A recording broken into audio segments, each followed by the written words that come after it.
Hi guys, today I'm coming to you from my kitchen and I'm going to be talking about one of my favorite kitchen appliances.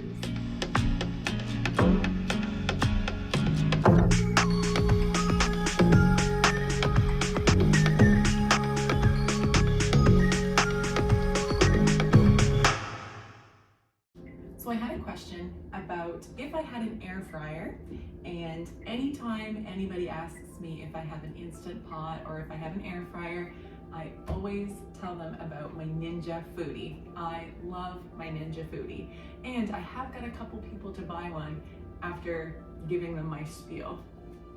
So I thought I would do a video all about my Ninja FOODI and hopefully get some of you guys to get one as well. It literally is life-changing, and I know it's just a kitchen appliance, but there are some nights when I don't even use my oven because this thing does everything for me.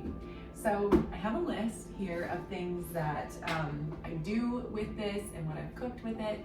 I also have a board on my Pinterest that I will try and link below in the description, and it has a bunch of recipes on things that I've tried. There's a couple other people on there as well that post, and this really is life-changing. So it has several different options that you can see here on the front, and a few things that it does. It's a pressure cooker or an Instant Pot. It does steam. It is also a slow cooker, and I have used that a couple times, and I'll get into that a little bit later. It also has a yogurt option, which I've never tried yet, but I do know of somebody that does make their own yogurt, and I'd be very interested in seeing how this works and making yogurt sometime. It's an air fryer.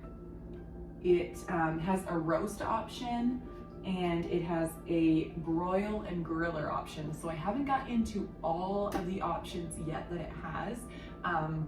I've had this for probably a little over a year, I believe, and so there's lots of opportunities to try many things. So let me just see, it has a keep warm, it also has a dehydrate button, and it does have a sear and saute. So I have tried the sear and saute, but not the dehydrate, and I'm assuming that's, you know, if you wanted to do like beef jerky. I have tried this in here. That was one fail that I did have with this machine, is beef jerky. It sounded like rocks hitting a plate, so it did not turn out, but I know that I probably did it completely wrong. So there is opportunity to fail with this machine. So we'll start with the Instant Pot side of it, or the pressure cooker. So a few things that I have done with that. So I have done soup in the Instant Pot, and a couple soups that I have done is a lasagna soup and a sausage and tortellini soup, and both were very, very good. Both included pastas, which you put in uncooked, and it cooked to perfection. So yeah, you can do soups. I've done baked potatoes in my Instant Pot, and where, you know, sometimes a baked potato can take 45 minutes to an hour depending on the size. This took, I believe it was a half hour. I have the recipe on my board on Pinterest for the baked potatoes, and they come out and tasted just like they had been in the oven for an hour. So those are also very good. And then I have done some pastas. So there's a taco pasta that I do in here with rotini, and it's absolutely delicious, very fast. You use the sear and saute option to cook your meat, and it comes out very good. I'm leaving the rice until the last because I want to explain how I cook my rice, and I'll never cook my rice on a stovetop again. I will always cook my rice in my Instant Pot. It is incredible. I don't know if you're like me, but anytime I cook rice on my stovetop, it always boils over, making a huge mess on my stovetop. So that does not happen anymore. There's no scrubbing, nothing like that. All you have to do is, for two of us, I do 2 cups, or sometimes a cup and a half, depending on how much I want for leftovers. So you just put in 2 cups of rice, 2 cups of water, and then you're going to select your pressure option for 4 minutes, and it'll build up its pressure, it will cook, and then once the 4 minutes is up, let it naturally release for 7 minutes. So instead of hitting your the little button to release all the pressure, let it just naturally release for 7 minutes. After it hits 7, then you can let your air out of the top, and it is the best way I've ever cooked rice before. So try it out, let me know how it works for you if you have a pressure cooker, and I'm sure you will not be disappointed. Now it does come with one other cover. This is for the pressure cooker, and I believe, yes, you also use it for the slow cooker part.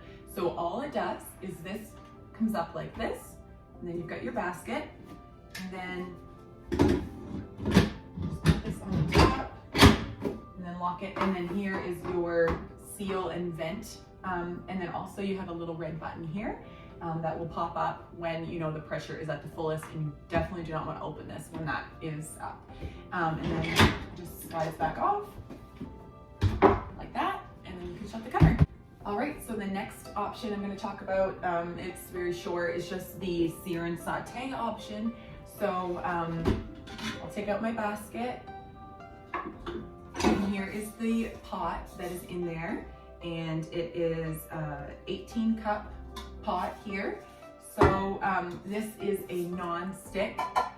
It cleans out literally amazing. So when I told you about the recipe for the beef jerky, when I opened this up, it was one of the first things I had tried in here. When I had opened this up, it was completely black and burnt, and I'm like, I ruined this. There's no going back from here. When I cleaned it, it just wiped right out. So honestly, this thing cleans very good. I have tested it to the fullest. So all you do is you put in your hamburger, sausage, chicken, whatever you want to, bacon. I'm sure you could probably sear and saute in there as well, and cook that up. It cooks just like it does on a frying pan, and then you can literally leave your stuff right in there unless you have to drain grease, and then put in the rest. And then if you're going to use your Instant Pot or something like that, then you can put that cover on and complete the recipe. Then, like I said before, the dehydrator I have never used. I do want to try beef jerky again and use that option, but I've got to read a little bit more in my manual on how to do it. If you have one of these and you've used the dehydrator button, let me know in the comments below, and tell me what you've made and how that option works. I would be very interested to know. Then the slow cooker part of this. So I have done a roast and some veggies in here in my slow cooker. There have been times when I've pulled out my old slow cooker and used that because I forgot that this is actually a slow cooker, but it works just the same as the normal crock pot does. And you use your Instant Pot cover for that, and it works very well. I've had no issues with it. The last thing is the air fryer option, and this is probably the option that I use the most, up next to the Instant Pot option. So this is your basket. It has little holes in the bottom, as you can see. This thing does come off, so I have to pull it a little bit. This comes off, and it's very easy to clean, and then that way you can clean the bottom very well as well. And then it just snaps back on. So this basket just sits right inside the pot, and then that way if there's grease or anything like that that drips out, it catches it there. And that being said, I cook my bacon in here as well as sausage, and the cleanup is 10 times better than it is when you cook in a pot or in a frying pan rather. So there's no grease splattering everywhere. You can just clean this top part out. It's like a little fan. So I have done that, and I've done sausage. Also, you can do fries. So I just cut up potatoes, season them, and put it in here like you would do in your oven. They come out very well. You could probably also buy the frozen bags of fries. I have air fried chicken breast. So all that you have to do is just season your chicken, put it in the air fryer, cook it for 20 minutes on high, and after 10 minutes has gone past, open it up, flip your chicken over, and then cook it for another 10 minutes. And it literally is so juicy and so good. I was a little bit worried that it would be dried out, but it is not. So I do that, I cut it up for salads and stuff like that, and it is very, very good. You can also buy the bags of breaded chicken strips and cook those in here if you wanted to do chicken burgers or something like that. I do have a friend that has an air fryer, and she cooked burgers in here. So I think she just bought like the frozen patty, threw it in the air fryer and cooked it, and she said it's very good. So I'm very interested to try that as well. And then the last thing that I've cooked in air fryer, well, there's a ton of things, but one of the last things I'm going to mention is deep fried pickles. Now, they're no Texas Roadhouse deep fried pickles. I don't think I could ever compare to them, but I've cooked deep fried pickles in here and they're absolutely delicious. Ask some of my friends.